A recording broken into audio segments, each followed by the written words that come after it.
Okay, I have a $100 bid and 100 and a quarter, 125. Would you bid? Unpaid property tax list. Welcome back.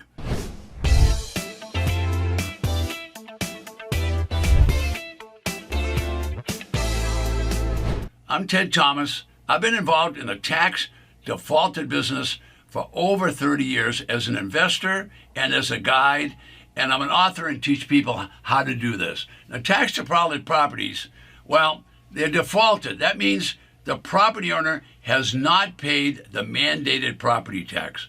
Now, everyone in the United States is allowed to own property. However, you lose your privilege to own property if you don't pay the property tax. So you must pay your share of the property tax as directed by the tax collector and the tax assessor.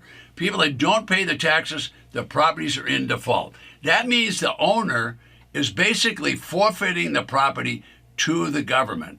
Now, the local government does not want that property. Now, the rules for each state are created by the legislature in the state capital. The legislature mandates that everyone must pay taxes, but they are not there in the state capital. All of the laws are enforced at the local county level by the tax collector and by the treasurer and by the board of supervisors. So these properties that go to default, what happens with those properties? Well, they put them on a list. That's on the county website. They also announce them in the newspaper. Every county in the United States, all 3,000 plus counties, will have tax defaulted property. Every single county will make a list of those properties, and you're welcome to get that list by just calling on the phone or going there and getting the list. The treasurer and the tax collector has put the property in default. That means they'll file a default notice, they'll levy tax on the property, and then if the property owner does not pay the taxes, they will seize the property. They'll confiscate the property, they'll take it away from the property owner, and they'll put it up for auction. How better go there? How better go there? How better go where? How better go here? How better... Starting bid is going to be very close to the back taxes. Every one of those properties is going to be auctioned off if they can get the property sold. Now, what do they do to sell it? Well, they're going to have an auction. That'll be on the county website. It could be a live auction on the courthouse steps. It could be an online auction. It could be either one. It's going to go to the highest bidder. It doesn't matter that the property's starting at the low price. It's always going to be sold to the highest bidder. Many properties are started at only $100. Okay, I don't determine that. The local government, the treasurer, determines that. The treasurer wants that property sold. Why? Because the money that they bring in, the revenue that comes in from that auction, is going to pay the county employees. What do I mean by that? They're going to pay the school teachers, the firefighters. It's going to pay the police department. It's going to pay the county employees. The revenue from property taxes is what pays the county employees to fix the roads.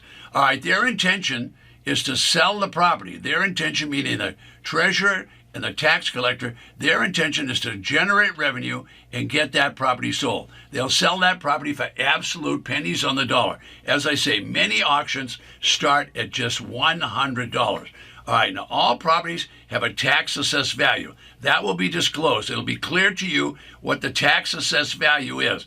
All right, however, the treasurer decides where the auction is going to start. So that means the treasurer might start the auction 60%, 70%, 80% below the tax assessed value. So I don't know what it's going to sell for, but I know that it's going to start at a low price. So the idea is you want to go to the auction, buy at the low price, and if it has a high assessed value, all of that margin there is potential profit for you.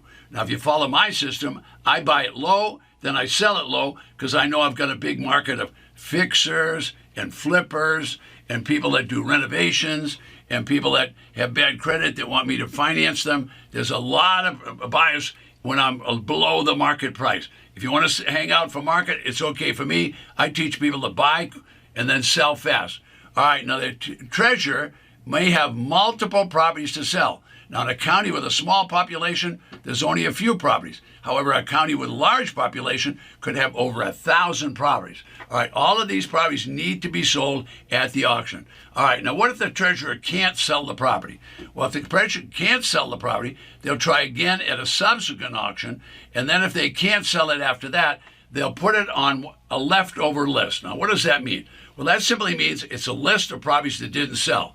Now, they have a lot of unusual names, so most people don't know about this. But today we're talking about unpaid property lists. So the episode is all about unpaid property tax lists.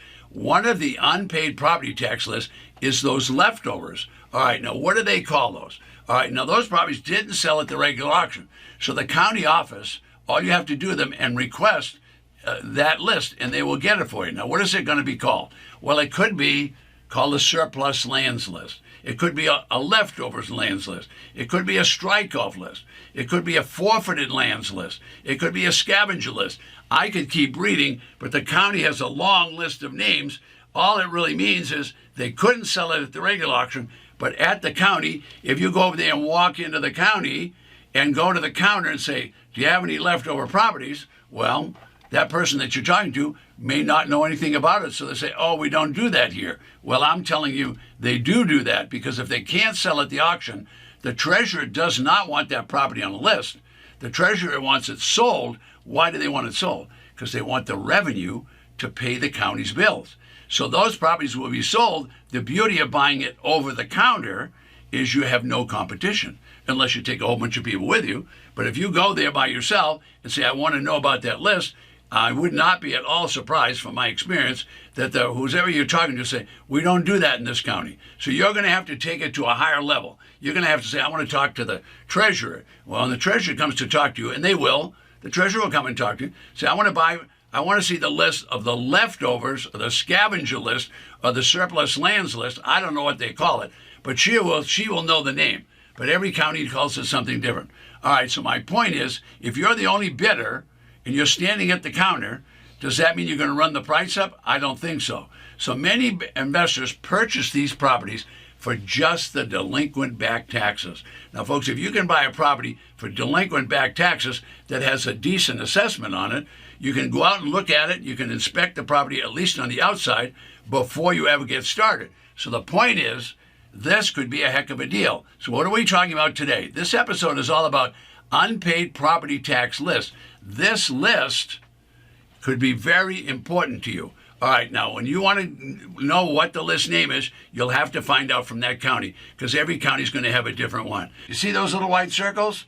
That's how many auctions are taking place within that state in the next 90 days.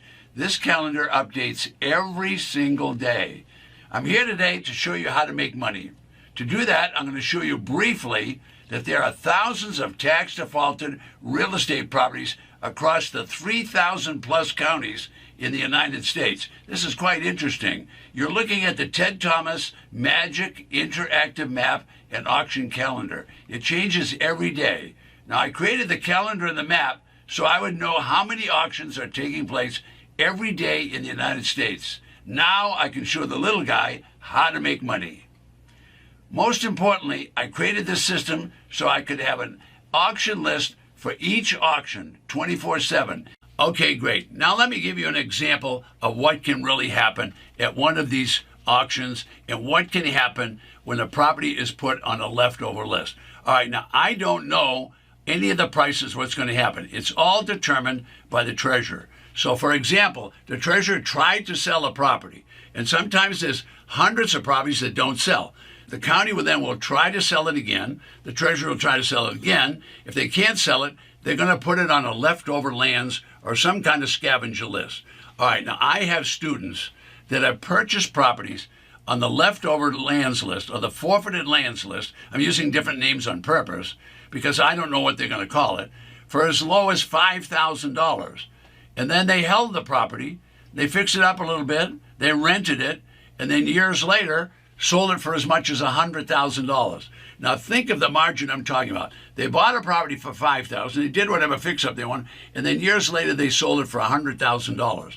Folks, they had no bidding when they went to the leftovers lands list. Why? Because there's no one else there. The leftover lands means it's on a special list. So you're looking for unpaid property lists. That's one that you really want to find out about. All right, all properties are listed, but people just don't know about these lists. All right, so is this the world of the weird? Well, it definitely is. I'm about to button up right now. I want to tell you that if you're interested in auctions, and you'd like to have a sample auction list, you can go right below me and you'll get a sample auction list.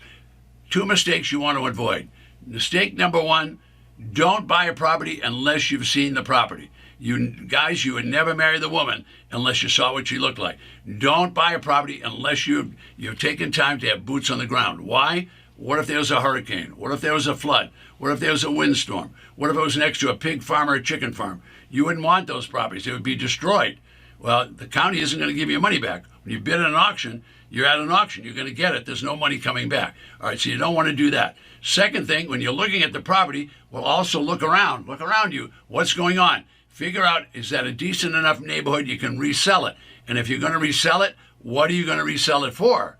Why do you care about reselling it? Because that will determine what you bid. If you know your exit strategy, you'll always know what to bid. If you know what your exit strategy is, you won't bid too high. I'm Ted Thomas. I'll see you on the next video. Don't forget, request your free auction list right below me.